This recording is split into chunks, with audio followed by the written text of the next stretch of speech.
बिस्मिल्लाहिर्रहमानिर्रहीम, अस्सलामुअलैकुम। आपको खुशामदीद। मैं हूं सलमान मिर्जा। आप देख रहे हैं मेरा YouTube channel sum up with Salman Mirza. Video देखने के लिए आपने वक्त निकाला है, तहे दिल से मैं आप सबका मशकूर हूं और उम्मीद करता हूं आप खैर वाफियत से होंगे, सेहतमंद होंगे और तंदुरुस्त होंगे। जनाब, बॉलीवुड में शायद ही किसी अदाकार को इतनी अहमियत हासिल हो जितनी साउथ में रजनीकांत को हासिल है। रजनीकांत को लोग सिर्फ एक्टर नहीं मानते हैं, सुपर हीरो नहीं मानते हैं, मेगा स्टार नहीं मानते हैं, बल्कि इससे कहीं ज्यादा और बल्कि हद से ज्यादा अहमियत दी जाती है।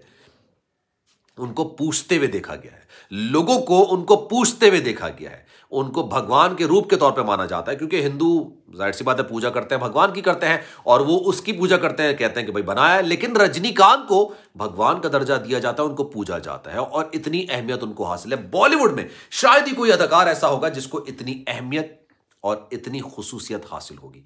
लेकिन जनाब, रजनीकांत के वाले से कोई अच्छी खबर हो लोग खुश हो जाते हैं, बुरी खबर हो लोग अफसरदा हो जाते हैं।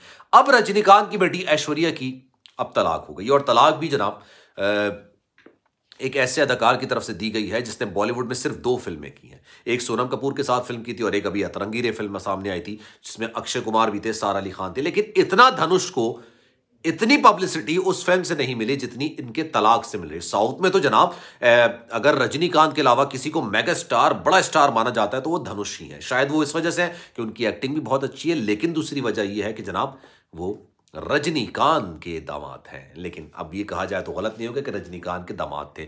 अच्छा, जब मैं इनकी लव स्टोरी पढ़ रहा था और देख रहा था कि इनकी शादी कैसे हुई, किस तरह से मामला चले, ये जोड़ा बॉलीवुड या इंडिया का या इंडिया की फिल्म इंडस्ट्री का उन चंद जोड़ों में शुमार किया जाता है जिनके दरमियान प्यार, अफेक्शन, लव, मोहब्बत हद से ज्यादा होती है। लेकिन अब एकदम से रजनीकांत के फैंस को, धनुष के फैंस को, ऐश्वर्या के फैंस को ये धमाकेदार खबर मिली कि जनाब इन दोनों के दरमियान तो तलाक हो गई। तो मैंने सोचा कि इस हवाले से कुछ रिसर्च की जाए, कुछ मालूमात की जाए, कुछ जराए से मालूमात किया जाए कि ऐसी क्या वजह थी कि अमली तौर पे ऐसा कुछ नजर नहीं आया लेकिन एकदम से तलाक की खबर सामने आ गई। तो 2 बड़ी खबरें हैं जो निकलकर सामने आ रही हैं, इस पर आज बात करेंगे। रजनीकांत की तबीयत इस वक्त कैसी है, इस खबर के बाद ये भी आज बात करेंगे। लेकिन आगे बढ़ने से पहले हमेशा की तरह आपसे दरख्वास्त है, अगर आपने मेरा चैनल सब्सक्राइब नहीं किया, सलमान मिर्जा ऑफिशियल मेरे यूट्यूब चैनल को सब्सक्राइब जरूर करें, बेल आइकन जरूर दबाएं। जनाब, अभी रजनीकांत की जो दूसरी बेटी है सौंदर्या, उन्होंने अभी एक पोस्ट डाली थी, उन्होंने एक मैसेज दिया था और वो मैसेज में वही कह रही हैं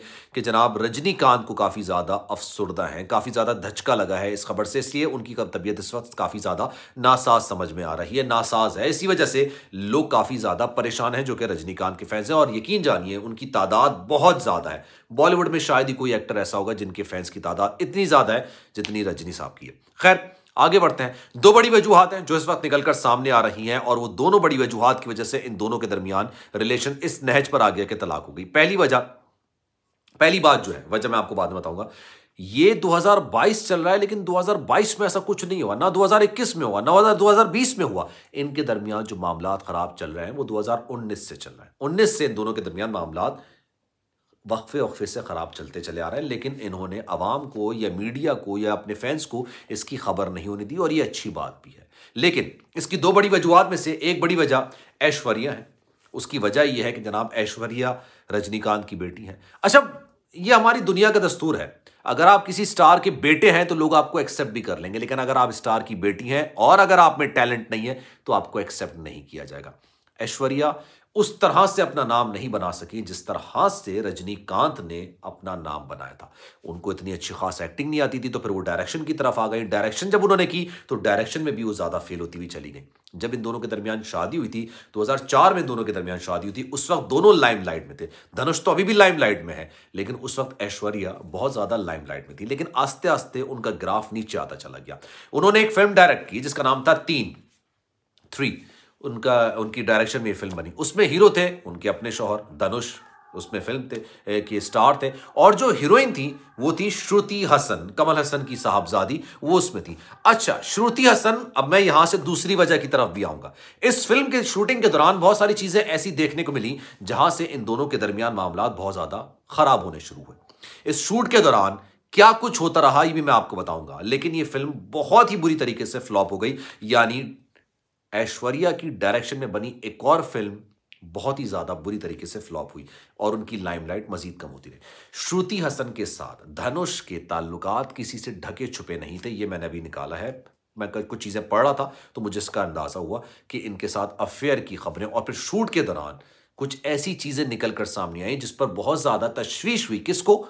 ऐश्वर्या को। और उन्होंने इन दोनों के ताल्लुकात को रोकने की कोशिश की, यहां तक कि अपने वालिद यानी रजनीकांत से भी इस हवाले से शिकायत की और बात करने की कोशिश की। रजनीकांत ने दोनों की काउंसलिंग कराने की कोशिश की क्योंकि रजनीकांत को धनुष बहुत ज्यादा पसंद थे, लेकिन शायद काउंसलिंग भी काम नहीं आई और दोनों ने अलहदा होने का फैसला किया। फिर दो नाम और जुड़ते हैं धनुष के साथ और यह भी इसकी तलाक की वजह बने। एक तो है एमेला पॉल, ये भी अदाकारा है, और दूसरी है त्रिशा किशन। ये भी दोनों अच्छे दोस्त तो समझे जाते हैं, लेकिन दोस्तों से ज्यादा की खबरें अक्सर चलती हुई नजर आ रही थी। तो जनाब ये दो वजूहात हैं कि धनुष के एक्स्ट्रा मैरिटल अफेयर्स या फिर ऐसे ताल्लुकात अपनी हीरोइंस के साथ जो कि अक्सर और बेशतर अखबारात की, सोशल मीडिया की जीनत बनते चले आते हैं। और फिर कुछ ऐसी चीजें ऐश्वर्या को 3 की शूटिंग के दौरान देखने को मिली, विटनेस करने को मिली, जिसके बाद यह अंदाजा हुआ कि देयर इज समथिंग, कुछ ना कुछ तो है जिसकी वजह से इन खबरों में सदाकत है, इन खबरों में हकीकत है। और उसी दौरान इन दोनों ने फैसला कर लिया था कि शायद ये दोनों आगे जाके अलग हो जाएं, लेकिन फिर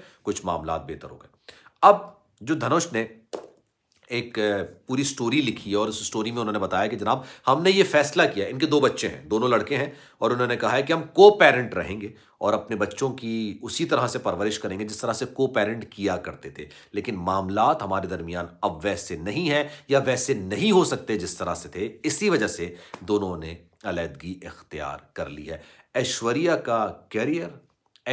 का कैरियर में जवाल, उनका लाइमलाइट में नीचे आना, धनुष का लाइमलाइट में ऊपर जाना, धनुष के साथ मुख्तलिफ नामों का जुड़ना, ये 2 बड़ी वजूहात हैं जो इन दोनों के अलहदा होने की बताई जा रही हैं। और शायद इसी वजह से आज ये एक बड़ी खबर निकलकर सामने आई है कि दोनों ने 18 साल की शादी को खैर बात कह दिया और तलाक लेने का फैसला किया, बल्कि तलाक ले भी ली गए। तो जनाब इन दोनों खबरों पर आपकी क्या राय है? कमेंट सेक्शन पर राय का इज़हार जरूर कीजिएगा। सलमान मिर्जा को दीजिए इजाजत। जाने से पहले आपसे गुजारिश है, अगर आपने मेरा चैनल सब्सक्राइब नहीं किया, सलमान मिर्जा ऑफिशियल मेरे यूट्यूब चैनल को सब्सक्राइब जरूर करें, बेल आइकन जरूर दबाएं। ख्याल रखिएगा अपना, इंशाअल्लाह अगली वीडियो में आपसे फिर मुलाकात होगी। अल्लाह हाफिज।